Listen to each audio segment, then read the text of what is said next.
Bonjour à tous. Aujourd'hui, on va plonger dans un sujet assez fascinant, les forces psychologiques souvent invisibles qui façonnent notre réalité financière.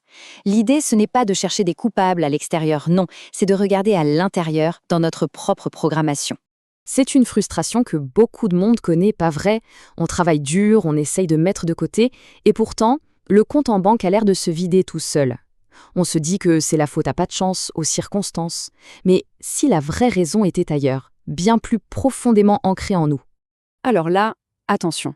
Ce chiffre, qui nous vient des recherches du docteur Bruce Lipton, un biologiste cellulaire, il est vertigineux, 95%. Ça veut dire que la quasi-totalité de nos actions, de nos décisions, de nos résultats, eh bien ça ne vient pas de notre volonté consciente, non, ça vient d'une programmation installée il y a très longtemps. En gros, si notre programme financier est buggé, on se bat contre un géant sans même le savoir. Il faut donc vraiment voir le subconscient comme ça. C'est l'architecte invisible de notre vie financière. Il suit un plan, un programme, sans qu'on s'en rende compte la plupart du temps. Et la toute première étape pour changer les choses, c'est justement de comprendre ce fameux programme. L'analogie de l'ordinateur, elle est juste parfaite. Le subconscient, il ne juge pas. Si, quand on était enfant, on a entendu en boucle que l'argent c'est la racine de tous les maux ou que pour être riche, il faut être malhonnête, il enregistre ça. C'est un programme. Et ensuite, il va tout faire pour exécuter ce code, en nous protégeant de ce qu'il a appris à voir comme un danger, l'argent. Cette seule phrase a littéralement changé la vie de John, un ouvrier américain. Il gagnait peu, il était criblé de dettes, il se sentait complètement bloqué. Il a entendu ça lors d'une conférence où il ne voulait même pas aller. Et ça a été un véritable déclic. La puissance de ce changement est juste incroyable. John a simplement pris la décision de reprogrammer son image interne. Pendant 14 jours, il s'est répété « Je suis riche et l'argent vient à moi facilement ». Au début, bien sûr, il n'y croyait pas une seconde. Mais il a tenu bon, et les résultats ont suivi. Pas par magie, non, mais parce que son comportement a changé. Il a commencé à voir et à saisir des opportunités qu'avant, il aurait refusées net. Passons à une autre histoire, celle de Mohamed. Un jeune diplômé, 2 ans de chômage. Il était persuadé, mais vraiment persuadé que le marché du travail était bouché.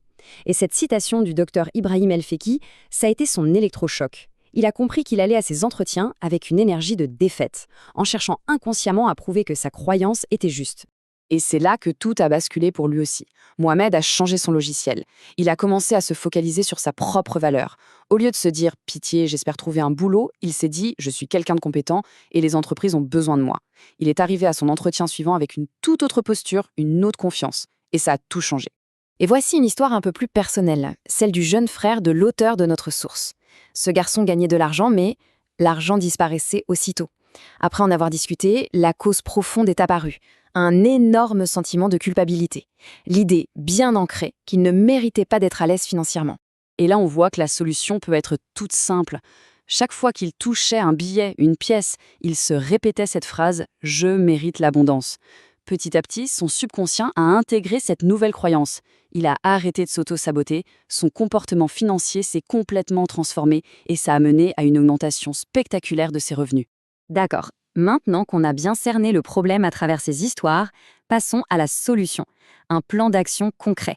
On ne parle pas de vœux pieux là, mais bien d'un processus structuré pour aller réécrire ce fameux code interne.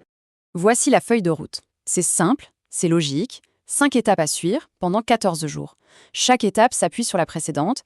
L'idée, c'est de créer un changement qui soit vraiment profond et qui dure. La première étape, c'est un diagnostic. Il faut trouver les virus mentaux. Le mieux, c'est de prendre une feuille, un stylo et de répondre à ces questions le plus honnêtement possible.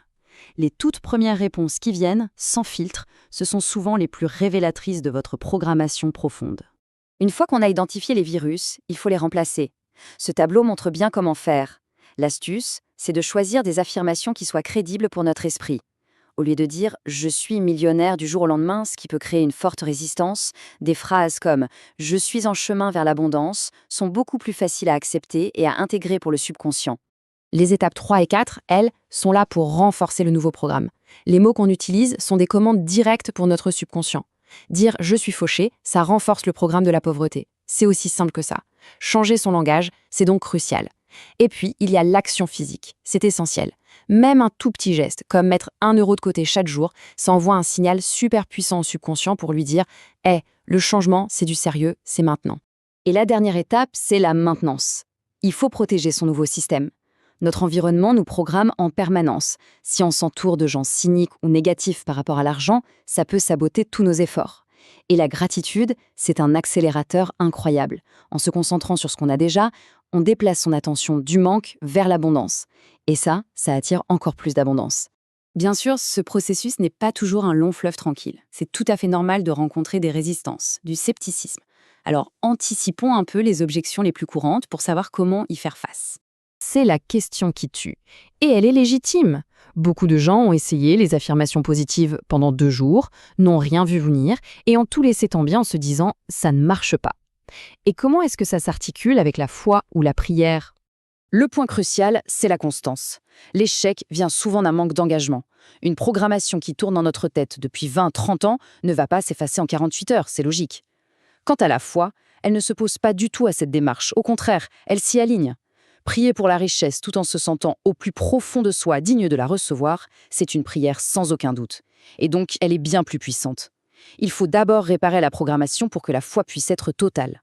Finalement, toute cette démarche nous fait passer d'un état de victime des circonstances à celui d'architecte de notre propre réalité financière.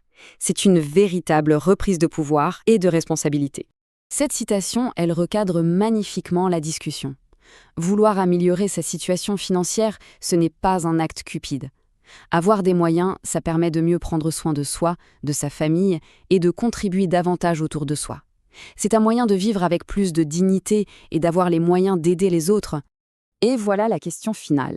On peut continuer à laisser tourner l'ancien programme, dont on connaît déjà les résultats par cœur, ou alors on peut prendre la décision consciente d'installer une nouvelle mise à jour et de voir où cette nouvelle histoire peut nous mener. Le choix, il nous appartient.